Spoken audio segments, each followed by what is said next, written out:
Assalamualaikum warahmatullahi wabarakatuh. Selamat pagi anak-anakku, apa kabarnya hari ini? Semoga semuanya dalam keadaan sehat di rumah masing-masing.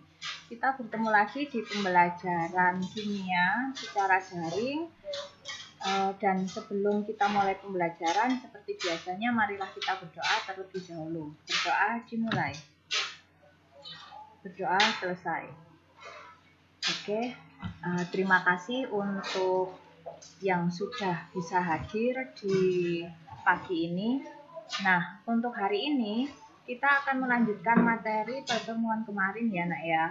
Terakhir kemarin kita sudah membahas tentang klasifikasi materi yang kita bahas, yaitu tentang apa nak kemarin? Ada unsur, ada senyawa. Oke. Nah, untuk hari ini kita akan melanjutkan masih di bab yang sama, cuman untuk subbabnya kita lanjutkan ke subbab yang berikutnya. Kalau kemarin kita sudah membahas tentang zat tunggal, kalian sudah bisa membedakan apa itu unsur, apa itu senyawa. Nah, untuk hari ini kita akan belajar tentang yang namanya campuran. Dan kemarin sudah saya singgung sekilas, campuran itu ada yang campuran homogen, ada yang heterogen. Lalu campuran itu yang seperti apa? Nah, hari ini nanti kita akan mempelajari tentang itu. Dan saya ingatkan kembali, bagi yang minggu kemarin belum menyelesaikan tugasnya, segera diselesaikan ya nak ya.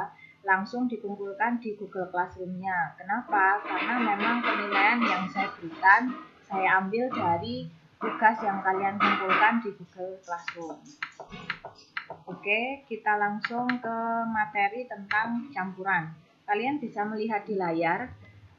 Di situ kita bisa mendefinisikan bahwa yang namanya campuran itu merupakan gabungan dari zat-zat yang jenisnya itu berbeda dengan perbandingan tidak tetap.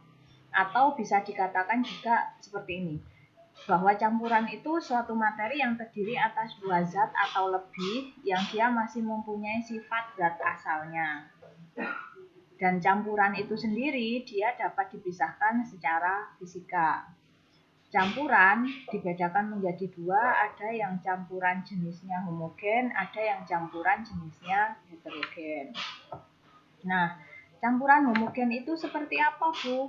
Campuran homogen dan campuran heterogen itu nanti termasuk jenis campuran di mana untuk campuran homogen atau biasanya kita kenal dengan istilah larutan, campuran tersebut merupakan campuran yang tidak dapat dibedakan zat yang tercampur di dalamnya. Contohnya misalnya ya, ada larutan garam, larutan gula. Nah, kalian kalau misalkan pernah membuat peralik, di situ kan ada air ditambah garam atau kemudian ditambah dengan gula. Setelah nanti diaduk, kita kan nggak bisa bedain ya, mana yang air, mana yang garam, mana yang gula ketika dia sudah menjadi satu. Tapi sebelum itu kan kita bisa bedain, oh ini garam, ini gula, ini air. Tapi ketika dilarutkan, dicampur jadi satu, kan kita nggak bisa bedain. Nah, itu yang disebut campuran homogen. Sedangkan untuk campuran heterogen ini adalah zat yang tidak dapat bercampur menjadi satu dengan yang lainnya secara sempurna sehingga dapat dikenali zat penyusunnya. Contoh misalnya, ketika kalian mencampurkan air dan minyak. Nah, air dan minyak itu kalau dicampurkan nanti walaupun diaduk sampai beberapa jam, hasilnya nanti tetap air mengelompok sendiri, minyaknya juga mengelompok sendiri, atau biasanya minyaknya menggumpal di atas, kemudian air di bawahnya. Atau air dan tanah, ketika kita mencampur air sama tanah, nanti ketika sudah selesai diaduk, maka tanah akan mengendap di dasar, kemudian air yang ada di bawah, sehingga air ada di atasnya, sehingga kita bisa membedakan, oh ini airnya, oh ini tanahnya. Nah, itu namanya campuran heterogen. Kemudian yang namanya campuran itu bisa dipisahkan. Jadi baik itu campuran homogen atau heterogen, dia sebenarnya bisa dipisahkan. Maksudnya dipisahkan kembali menjadi beberapa zat penyusun. Nah, pemisahan campuran ini biasanya didasarkan pada perbedaan sifat fisik atau sifat fisik zat penyusunnya. Contohnya misalnya dari wujud zatnya, ukuran partikelnya, titik lelehnya, titik didihnya, sifat magnetiknya, kelarutan, dan lain sebagainya. Banyak metode pemisahan campuran yang biasanya digunakan, contohnya misalnya melalui penyaringan, filtrasi ya, kemudian sentrifugasi, sublimasi, kromatografi, dan distilasi. Itu beberapa metode pemisahan tentang campuran. Kemudian kita akan masuk ke subbab perubahan materi. Nah, kalau tadi ada pemisahan campuran yang tujuannya memisahkan campuran, kalau perubahan materi itu suatu materi dia bisa mengalami perubahan dengan jenis dua perubahan. Ada perubahan fisika, ada perubahan kimia. Lalu perbedaannya di mana? Nah, di sini saya buatkan tabel perbedaan supaya kalian bisa membandingkan dengan jelas. Kalau perubahan fisika, kalian bisa lihat di layar ya nak ya. Perubahan fisika itu tidak terbentuk zat baru, sedangkan perubahan kimia terbentuk zat baru. Untuk perubahan fisika, komposisi materinya dia tidak berubah. Tapi kalau untuk yang kimia, komposisi materi sebelum dan sesudah reaksi dia mengalami perubahan. Dan kalau perubahan fisika, dia tidak terjadi perubahan warna, bau, rasa, tidak terbentuk endapan. Tapi kalau perubahan kimia, dia ditandai dengan adanya gas, endapan, ada perubahan suhu, ada perubahan warna, ada bau, ada perubahan rasa. Itu merupakan ciri-ciri perubahan kimia. Nah, untuk hari ini itu tadi materi yang bisa saya berikan.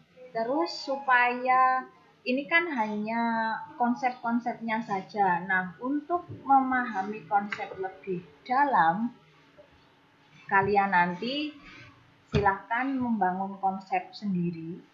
Nah, di situ nanti ada 2 poin penting. Yang pertama, silahkan mencari minimal 6 macam contoh pemisahan campuran dan berikan penjelasannya.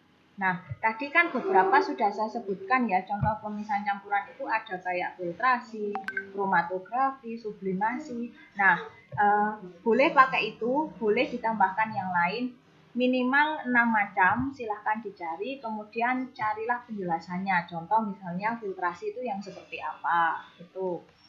Kemudian poin yang kedua, silahkan mencari contoh perubahan fisika dan perubahan kimia. Tadi kan saya sudah menjelaskan bahwa konsep perbedaan fisika sama kimia itu seperti yang saya jelaskan tadi. Nah, kalian tinggal mencari contohnya di lingkungan sehari-hari, masing-masing minimal 10 contoh.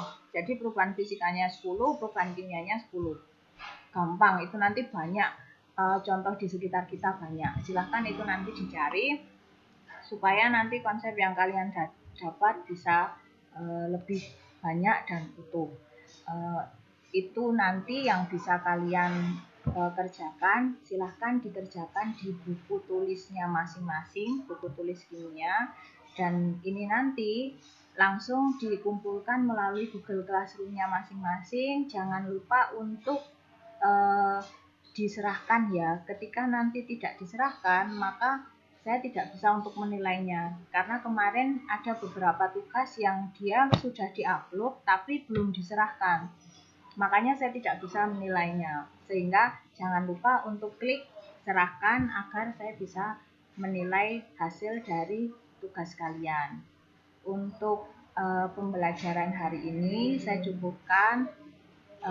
Semoga bermanfaat, dan kalau tidak penting-penting amat, tetap di rumah saja, tetap jaga kesehatan.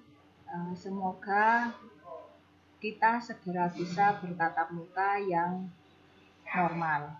Untuk hari ini saya cukupkan, saya akhiri. Wassalamualaikum warahmatullahi wabarakatuh.